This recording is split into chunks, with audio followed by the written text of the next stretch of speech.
Ini adalah perkataan daripada Tuhan Yesus. Tuhan Yesus yang sendiri yang mengatakannya sebagai sebuah peringatan bagi umat Tuhan tentang orang-orang yang akan terjadi di hari-hari terakhir ini, di mana yang awal akan yang menjadi yang terakhir, tetapi yang terakhir akan menjadi yang terdahulu, di mana orang-orang yang terdahulu akan menjadi yang terakhir, dan yang terakhir menjadi yang terdahulu. Mari kita akan lihat satu demi satu perkataan ini, dan saya menemukan perkataan Tuhan Yesus ini ada 4 kali, dan saya ingin membagikannya kepada Bapak Ibu, teman-teman semua pada kesempatan ini. Yang pertama, kisahnya diambil dari Matius 19 ayat 27 sampai 30. Lalu Petrus menjawab dan berkata kepada Yesus, "Kami ini telah meninggalkan segala sesuatu dan mengikut Engkau. Dan apakah yang akan kami peroleh?"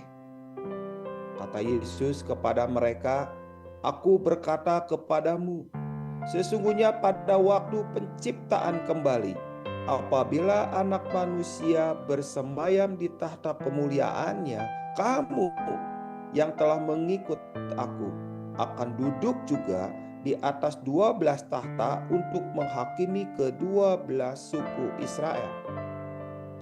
Dan setiap orang yang karena namaku meninggalkan rumahnya, saudaranya laki-laki atau saudaranya perempuan, bapak atau ibunya, anak-anak atau ladangnya, akan menerima kembali 100 kali lipat dan akan memperoleh hidup yang kekal.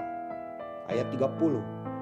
Tetapi banyak orang yang terdahulu akan menjadi yang terakhir, dan yang terakhir akan menjadi yang terdahulu.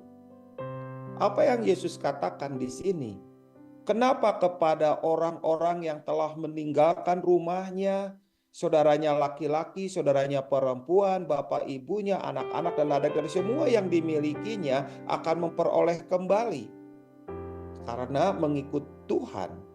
Tetapi di ayat 30 kalimatnya menjadi kalimat yang kontradiktif, di mana orang yang telah meninggalkan segala sesuatunya itu dikatakan, tetapi banyak orang yang terdahulu akan menjadi yang terakhir. Kenapa Yesus menjelaskan hal itu? Itu menunjukkan di antara orang-orang yang telah memulai perjalanan mengikut Yesus, perjalanan meninggalkan segala sesuatu, namun mereka gagal mengatasi kekecewaan mereka. Mereka gagal untuk menutupi perjalanan mereka dengan perasaan bersyukur, perasaan dipenuhi anugerah. Mereka gagal hal itu. Mereka menjadi kecewa dan terluka karena pelayanan. Mereka berkecewa dan tidak lagi melanjutkan perjalanan mengikuti Tuhan. Itu yang terjadi. Sekalipun mereka telah melewati perjalanan awal yang menggebu-gebu, yang bersungguh-sungguh, yang begitu bergelora mengikuti Tuhan, namun dalam perjalanan hidup mereka mengalami yang namanya kecewa, akhirnya terluka dan ujungnya kepahitan dan akhirnya meninggalkan pelayanan. Inilah Bapak Ibu, kekecewaan itu adalah benih kecil. Namun benih kecil itu pun yang akan merusak sesuatu yang besar di dalam. Kekecewaan itu nggak bisa dianggap sepele. Ketika seseorang kecewa, apa yang sudah dipersembahkan, dia akan berhenti mempersembahkan. Segala sesuatu yang dibangun, dia tidak lagi membangun. Segala sesuatu yang dikembangkan, dia tidak lagi mengembangkan. Dia akan mundur secara teratur, yang tadinya dia hanya bersungut-sungut dalam hati, lama-lama dia akan mengeluarkan lewat perkataan sungut-sungutnya. Yang tadinya dia cuma bergumam dalam hati, hanya mengamati dari jarak jauh, melihat titik lemah, dilihat titik salah, melihat titik yang menurut dia tidak sesuai, maka orang yang kecewa lambat laun dia akan bersungut-sungut secara lantang di depan banyak orang. Yang tadinya dia nggak berbicara, lama-lama dia berbicara dan lama-lama menjadi pembangkang.